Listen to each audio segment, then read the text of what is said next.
Olá pessoal, tudo bem? Então, estamos retornando aí mais um trimestre e nesta aula de hoje vamos discutir os conceitos de impulso e quantidade de movimento. Então existem várias situações aí no cotidiano em que desejamos provocar a variação da velocidade de um corpo, aplicando uma força que age aí num determinado intervalo de tempo. Então, por exemplo, quando uma bola interage com uma parede e volta, quando ela interage com a parede e volta, essa interação aí dura um intervalo de tempo muito curto. E nós podemos analisar essa interação a partir das leis de Newton, o que a gente já estudou aí anteriormente, ok? Ou podemos utilizar o que o próprio tópico da matéria aí diz, tá? Os conceitos de impulso e a quantidade de movimento para a gente fazer aí essa análise, tá ok? Então, conforme nós veremos, esses conceitos estão sim relacionados com as leis de Newton para esse movimento aí, tá? Então, para esta análise, partiremos da segunda lei de Newton para o movimento. Depois eu vou falar aí da definição de impulso e quantidade de movimento. Então, coloquei aí uma bola interagindo, né? O cara está jogando a bola aí na parede. Então, ela bate na parede, bate no chão e vamos ver o que vai acontecer em relação aí à segunda lei de Newton. Então, tá aqui vou escrever aqui nesse próprio espaço em branco, né? Então, conforme nós sabemos, a segunda lei de Newton ela estabelece que a força resultante, tá aqui a força resultante que a gente já aprendeu, é a massa vezes a aceleração, correto? Então, força e aceleração são grandezas vetoriais, a gente não pode esquecer disso daí, ó. O vetorzinho ali indica direção, módulo e sentido, tá ok? Então, a aceleração, a gente já viu que ela mede o que? Lá na cinemática, a variação da velocidade. Então, tá aqui, a aceleração vai ser a variação da velocidade sobre um certo intervalo de tempo ΔT, tá ok?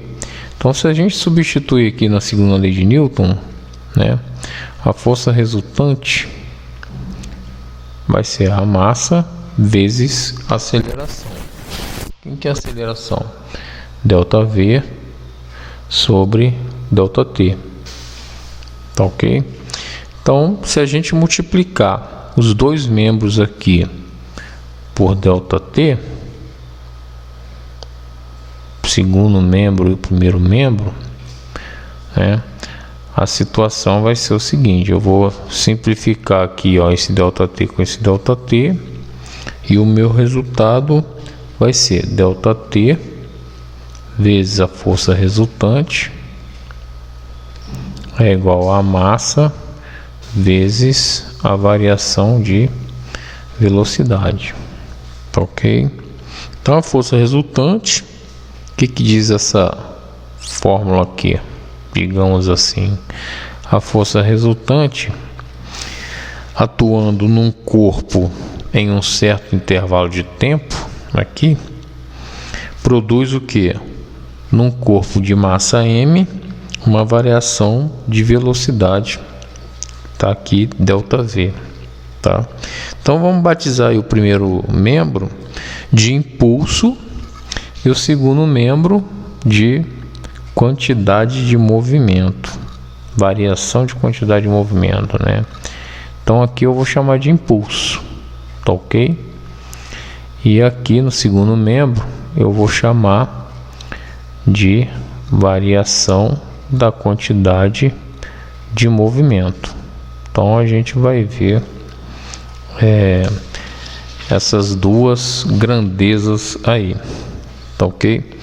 Então a gente chegou à conclusão que a partir da segunda lei de Newton, a grandeza que vamos chamar de impulso é igual à variação da quantidade de movimento. Então tá aqui, ó, grandeza que a gente chama de impulso, ela vai ser igual à variação da quantidade de movimento, tá ok?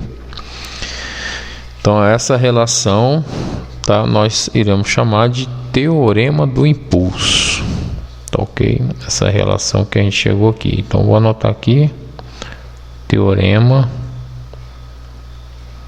do impulso, tá ok, pessoal? Bom, no próximo slide, então, nós vamos definir aí a grandeza impulso e vamos definir a grandeza quantidade de movimento, que vai estar no outro slide, né? Então, a grandeza impulso, nós vamos dizer que é o produto da força aplicada pelo intervalo de tempo em que ela atua. Então essa grandeza vamos chamar aí de impulso e vamos representar essa grandeza como está escrito aqui, né? O impulso é igual a força vezes o intervalo de tempo, tá ok? Então essa força F aí, ela vai ser dada em newtons no sistema internacional. O intervalo de tempo ΔT em segundos, também no intervalo de também no sistema internacional de unidades. E o impulso então vai ser quem? Newton vezes segundo, tá ok? Essa aqui que é a unidade no sistema internacional de medidas, que é o impulso, tá? Note que o impulso, pessoal, ele é um vetor, então ele é uma grandeza vetorial, tá ok? Então eu posso anotar aqui, ó, que o módulo do impulso, né? Eu vou escrever em módulo agora, vai ser quem? Força vezes ΔT. Então aqui eu já não tenho mais o vetor, tá ok? Porque eu estou pegando o módulo, tá? A direção, como é que vai ficar essa direção aí? Então a direção, ela vai ficar a mesma de F, tá ok? A mesma de F. Então aqui no desenho, né, estou aplicando uma força F, né? Então a direção é a mesma de F, tá ok? A direção do impulso, tá? E o sentido também. Então tá aqui, né? Se eu estou aplicando a força, tá, num sentido, lógico que ele não vai se mover para o outro, tá ok? Então o sentido também é o mesmo, né? Que é o mesmo de F. Então isso aqui parece besteira, mas já caiu em Enem, PISM e muita gente, na parte teórica, né? Muita gente deixa isso para lá e não se importa, né? E por fim aqui, a unidade. A unidade é o Newton vezes o segundo, conforme a gente já viu ali, ok? Bom, no próximo slide a gente vai ver como é que funciona aí o cálculo do gráfico, tá ok? Então, para uma força constante, né, que é o primeiro caso ali, tá aqui, o tempo tá passando, né, e a força continua a mesma, tá ok? Então, se eu calcular essa área aqui é a área de um retângulo, que vai ser o que? Lado ΔT vezes comprimento aqui, ó, que é o F, né? Então a área aqui, ela vai ser numericamente igual ao impulso. Por quê? Porque eu vou ter aqui, pegando essa área, eu vou ter a força vezes o ΔT, tá ok? Força vezes ΔT vai ser quem? O próprio impulso. Então está representado aqui. No caso de uma força variável, Nós também podemos determinar o impulso, mas não vamos usar essa expressão aqui, ó, tá? F vezes ΔT. Por quê? Porque o F não é constante, né? Que está aqui no próximo desenho, né? No próximo esquema.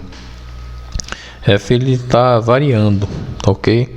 Então basta que você calcule a área da figura formada aqui, que você vai chegar aí no impulso, né?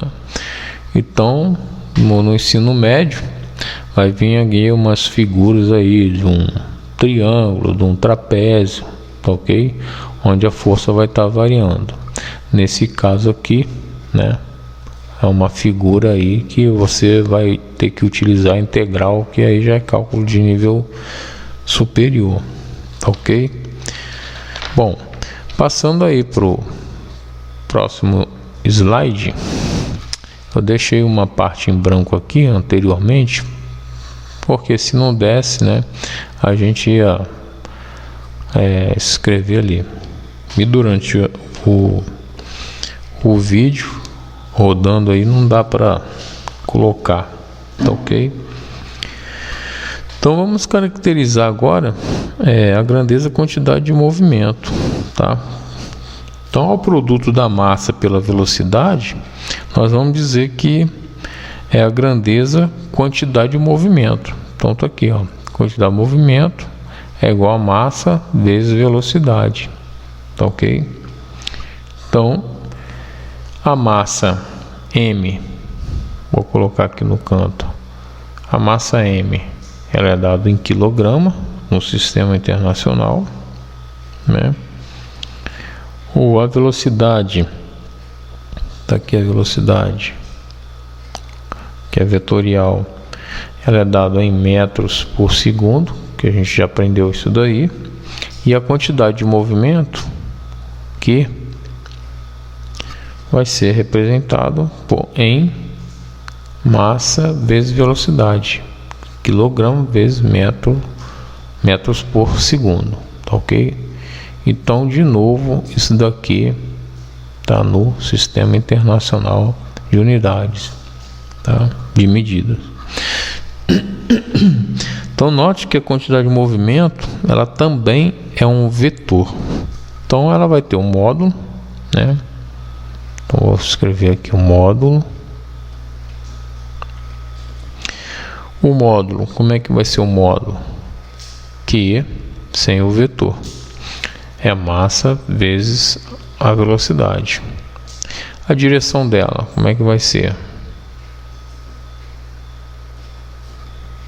A mesma da velocidade, né? Então coloco aqui, mesma. É a mesma de V. E o sentido? Então, se eu estou colocando direção e sentido, eu tenho que colocar o vetor. Então, sentido, né, vai ser o mesmo de V também, da velocidade, ok? E a unidade já estava ali,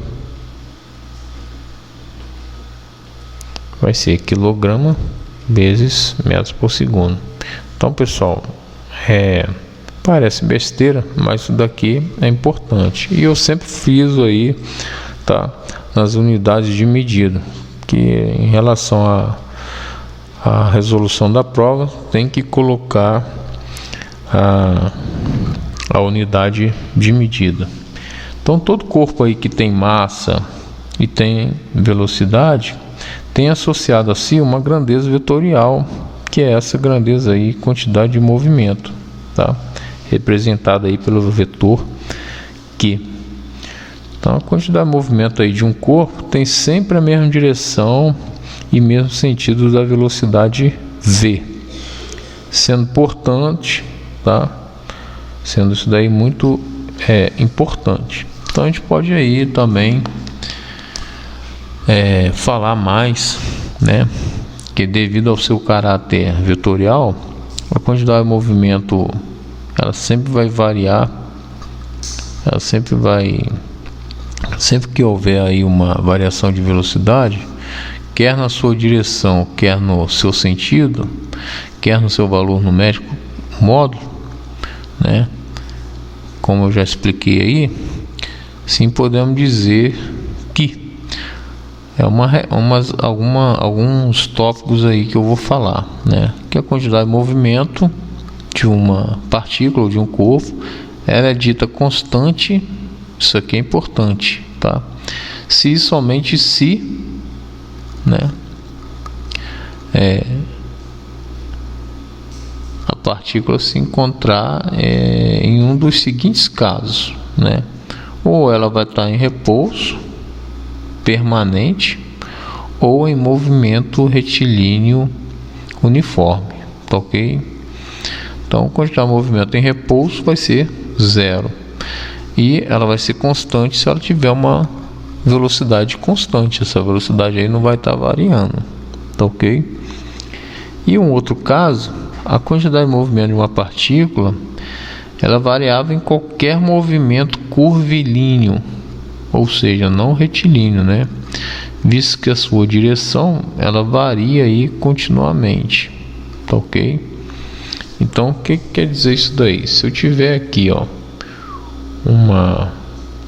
uma pedra, né, um objeto aí, um movimento circular no sentido, né, vamos dizer assim, horário. Então aqui eu vou ter uma velocidade vetorial. Quando ela chegar nesse ponto aqui, ó, a velocidade vai estar apontando para cá, tá ok? Então no movimento curvilíneo aí, ela vai variar, ela sempre vai variar aí na trajetória, tá ok? Então, quando uma partícula descreve aí um MCU, né, um movimento circular uniforme, sua velocidade, aceleração e quantidade de movimento não vão permanecer constantes, tá ok? Então isso também é importante. Então elas variam aí com o tempo, visto que muda de direção a cada instante, ok? Apenas os módulos dessas grandezas vão permanecer constante, tá? Então é bem simples aí essa matéria, é tranquilo. No final do vídeo eu vou resolver uns 2 exercícios. Então o teorema do impulso eu já falei, né? Provei lá pela segunda lei de Newton, que o impulso da força resultante no intervalo de tempo é igual à variação da quantidade de movimento, tá? E essa parte de sistema isolado de força externa eu vou falar numa outra aula, tá ok? Então, por sistema isolado de força externa, a gente deve entender o seguinte: a gente vai imaginar, né, que o corpo, a partícula lá, vai estar isolado de forças externas. Então, que forças externas são essas? Atrito, resistência do ar, né, causou atrito e etc. Tá ok? Então, eu vou falar em uma aula separada, tá? Então, chegamos ao final, né? Vou resolver aí 2 questões, uma da SpaceX e uma deixa eu ver a próxima, da UFJF, que eu peguei uma questão aí que caiu no PISM 1 de 2017, tá ok?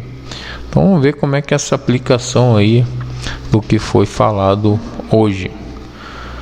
Então aí é uma questão da SpaceX, AMAN 2017, e te dá aí um cubo de massa 4 kg, está inicialmente em repouso. Então sempre falo aí, importante, né? O enunciado ele vai te dando a dica. Quando ele fala que está inicialmente em repouso, ó, a minha velocidade aqui já é 0, a minha velocidade inicial aqui já é 0, tá ok? Então sobre um plano horizontal e sem atrito, ó. Então aqui está sem atrito, tá ok? Então durante 3 segundos aplica-se sobre o cubo uma força F horizontal e perpendicular ao centro de uma de suas faces, né, fazendo com que ele sofra um deslocamento retilíneo de 9 metros. Nesse intervalo de tempo, conforme representado no desenho abaixo, Então aqui o cubo está sendo visto aí na lateral, né? Então está aqui a força F aplicada, né? Esse cubo aí ele tem massa aí de 4 kg, né? Vai percorrer um deslocamento aí de 9 metros e essa força é aplicada durante 3 segundos. Tá aqui o intervalo de tempo, 3 segundos, tá ok? No final do intervalo de tempo de 3 segundos, os módulos do impulso da força, né? Então o pessoal está pedindo os módulos do impulso da força. Então ele está pedindo duas coisas, né? É o módulo do impulso da força, F, e da quantidade aí de movimento do cubo. São respectivamente. Então vamos resolver isso daí, tá ok? Vou passar para a próximo slide aqui, que está em branco. Aí a gente vai vendo como é que vai acontecer isso daí. Então tá aqui o meu cubo, né? Visto da lateral. Eu tenho aqui uma força F, né? Então essa força F atua sobre o corpo no intervalo de tempo de 3 segundos. Então tá aqui.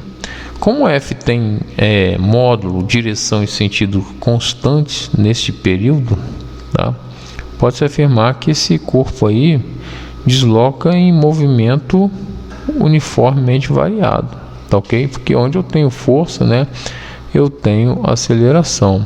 Então isso aqui é um movimento uniformemente variado, é um move que a gente já aprendeu lá no início do primeiro trimestre. Então, se ele quer o impulso, né, o módulo do impulso, o impulso vai ser a força vezes delta T, ok? Só que ele não deu essa força, né? Então tá aí, a gente tem que calcular essa força F, tá? Então a gente tem que partir para a equação horária do movimento uniformemente variado, que é S igual a S0 mais V0, né? O tempo aí é o intervalo de tempo, delta T, mais aceleração sobre 2 delta T ao quadrado, tá ok? Então essa aqui é uma primeira equação aí que a gente vai usar, tá?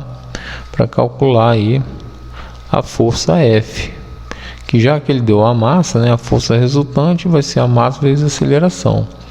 Então pessoal, não vai pensando que você vai para o PISM ou para um concurso aí militar, né? Um outro concurso qualquer, que ele vai te dar lá um impulso, a força, e vai pedir o tempo, tá ok? Hoje em dia está sendo explorado, né, 5 tópicos numa questão só, tá? Então não estou aqui para enganar ninguém.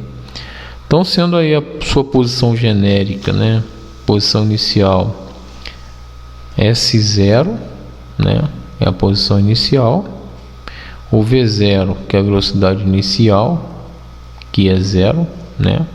Ele parte do repouso, e tenho aceleração, né?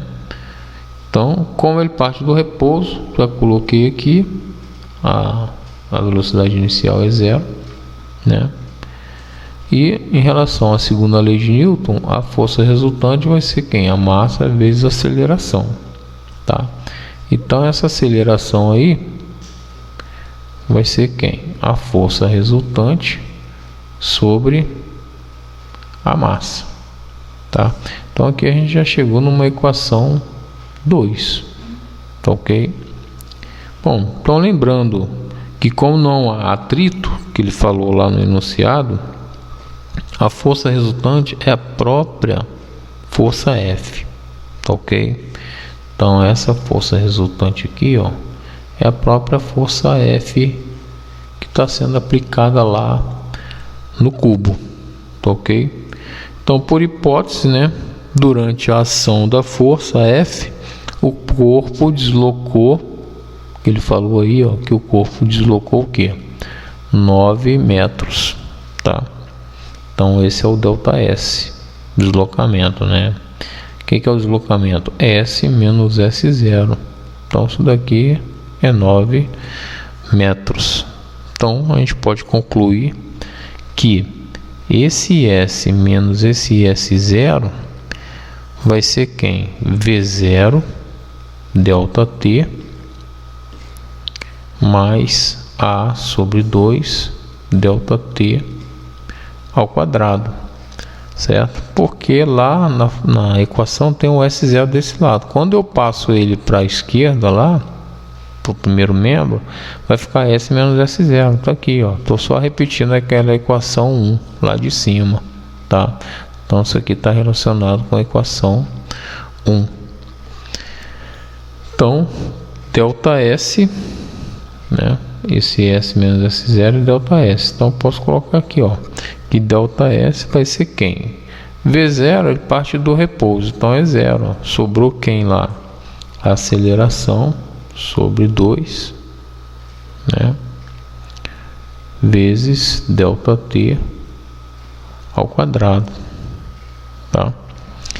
Bom, então a gente pode substituir aqui agora, ó, em 2, né? A gente pode substituir ele em 2. Então quem que é a força, a aceleração? Eu posso colocar aqui, ó, isolando a aceleração aqui, ó, 2 vezes delta S, né, sobre delta T ao quadrado, e vou e substituo lá em cima.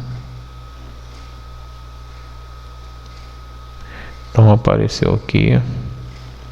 Então tá aqui, ó, substituindo aquela equação lá, ó, 2 vezes delta S sobre delta T ao quadrado vai ser igual a F, que é a força resultante, sobre a massa. Então isso daqui vai ficar F vai ser 2 delta S vezes a massa sobre delta T ao quadrado. Então parece que está difícil? Não, é tudo coisa que a gente já viu aí, tá ok?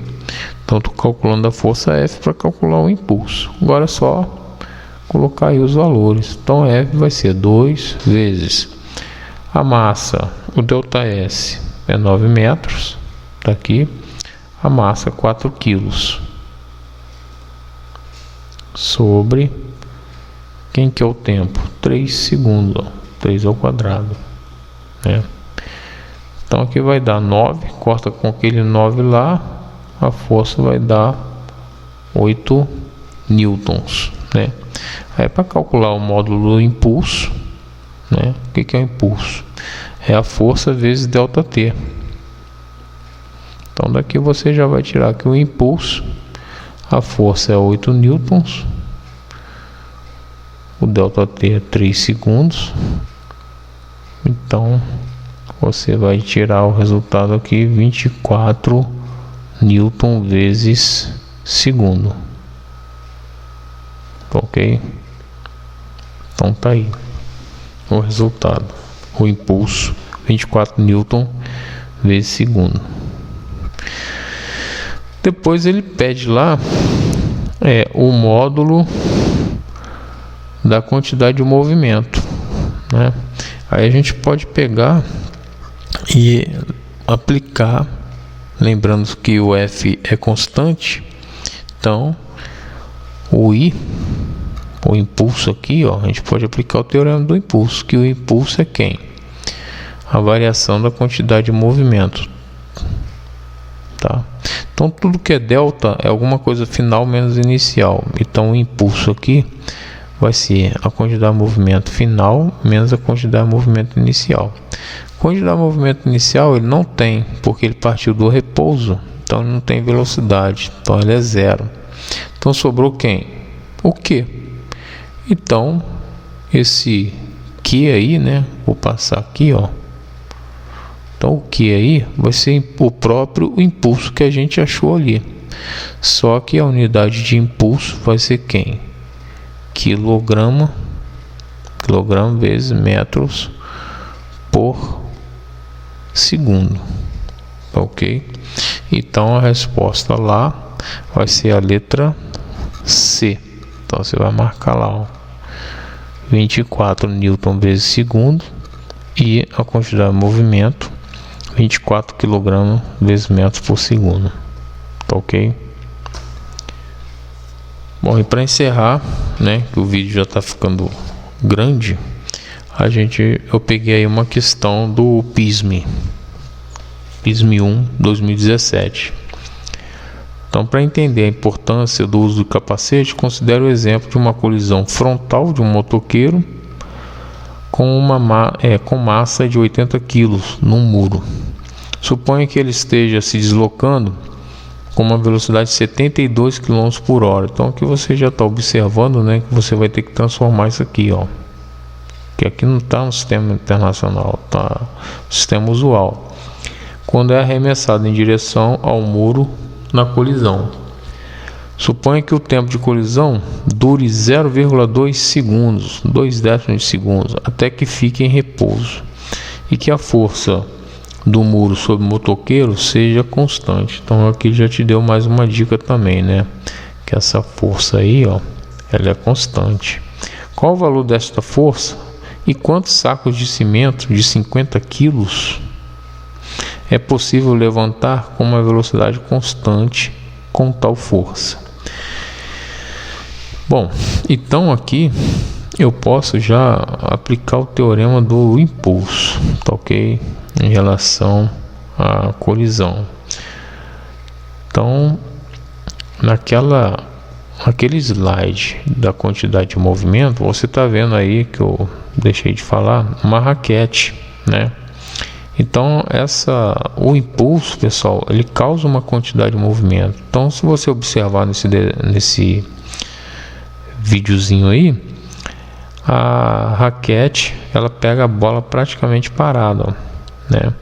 Então ela dura um intervalo de tempo, né? Essa força, então está causando um impulso. Quando ela ganha velocidade, a bola, né, ela ganha quantidade de movimento, tá ok? Então a mesma coisa aqui nesse exercício, né?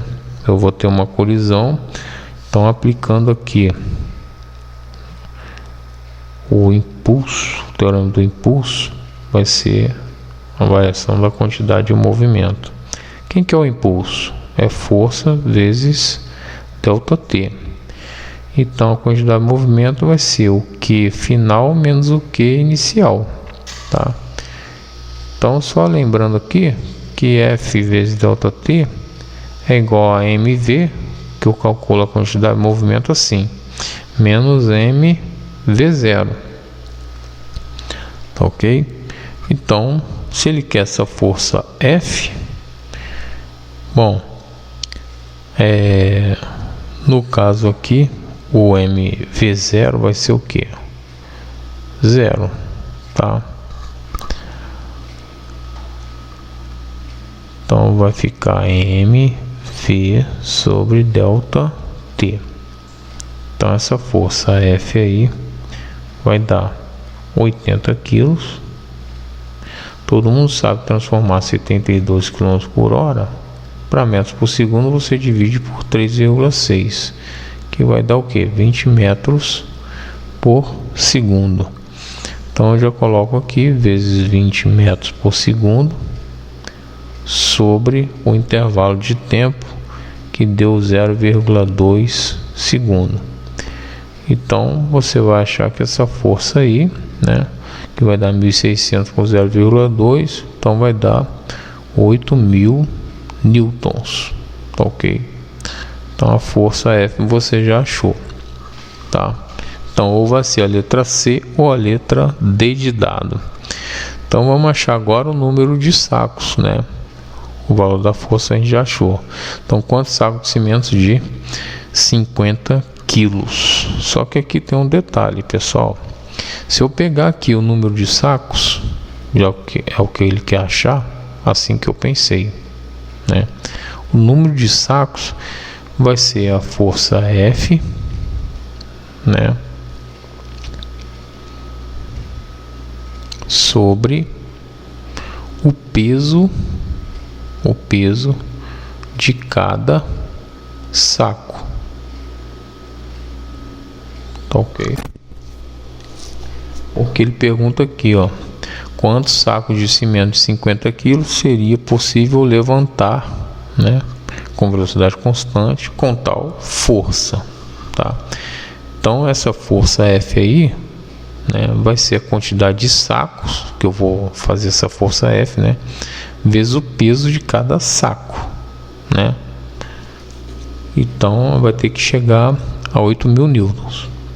Então ficou fácil aqui, né? Questão de ensino fundamental aí agora. Então, o número de sacos, como é que eu vou calcular? Eu já achei a força lá, 8.000 newtons, né? E divido pelo peso de cada saco. Então, pessoal, o detalhe que eu falei é isso aqui, ó. Ele deu só a massa do saco de cimento, que é 50 quilos, né? Então, o peso, já que eu estou na Terra, multiplica por 10 metros por segundo ao quadrado, né? Então vai dar 500 newton. Esse é o detalhe aqui da questão, que ele não falou aí, use o G 10 metros por segundo ao quadrado. Isso aí já deve estar lá no início da prova, no final, né? Então aqui eu divido aqui, ó, por 500 newton, né? Então você vai achar o número de sacos. 80 por 5 vai dar 16. Corta esses dois zeros, então 16 sacos. Tá ok? Então vai dar lá a letra C. Tá ok? Então, pessoal, isso daí eu vou estar aí à disposição. Deixei aí a lista de exercícios com gráficos, alguns problemas, tá ok? E deixei aí no final um pensamento para vocês do Eduardo Henrique, né? Que o conhecimento e o estudo são as únicas formas de ser bem sucedido e respeitado por seu mérito, tá? Então reflitam bem. Uma excelente semana a todos aí, bons estudos e até a próxima.